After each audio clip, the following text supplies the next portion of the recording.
ọ bụ nnọọ imerube mmemme n'ezi ndụ dịka ozu late Pa Martin Chukwugọzie Onwudinjor bụzi nke niri n'obodo ya bụ ụmụ ejimoke nke dị na Eziani village n'Ihiala na okpuru ọchịchị Ihiala bụ nke dị n'ime steeti ya bụ Anambra.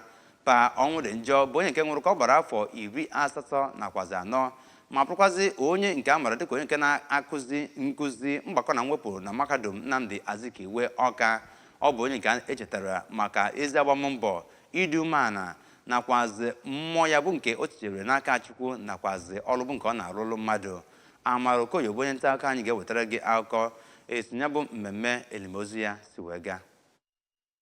Ụka na ụlọ ụka St. Mary Mother of God Parish, ụkọchukwu nke kwuru okwuchukwu Reverend Father Benedict Anyanwụ kpọrọ ndị otu Kraịst ka ha na-ebi ndụ dịka Kraịst, na-echetakwara ha na onye ọbụla bụkwa onye ọbịa n'ụwa. Si na Pa Onwudinjor gosiri ụdị ndụ a n'eziokwu. Nwunye ya Ogechukwu Onwudinjor kọwara di ya dịka nna nke hụrụ ezinụlọ ya n'anya, hụkwa ndị ezi n'anya, onye amamihe ya na okwukwe ya ga na-akụziri ha ụzọ. N'aha ezinụlọ ya, nwa mbụ ya bụ Reverend Father Ifeanyi Onwudinjor na nwa nke ikpeazụ ya Dr. Chikodi Onwudinjor kenele ndị enyi na ndị ikwu maka nkwado ha, si na ịhụnanya ha hụrụ gosiri ụdị ndụ nna ha biri. Emume oliliozu ahụ dọrọ ọtụtụ mmadụ, ndị ikwu, enyi na ndị obodo niile bịara inye nkwanye ùgwù nye nwoke nke a na-echeta maka ọrụ ọma na ntụkwasị obi ya. Site n'Ihiala, Amara Okoye,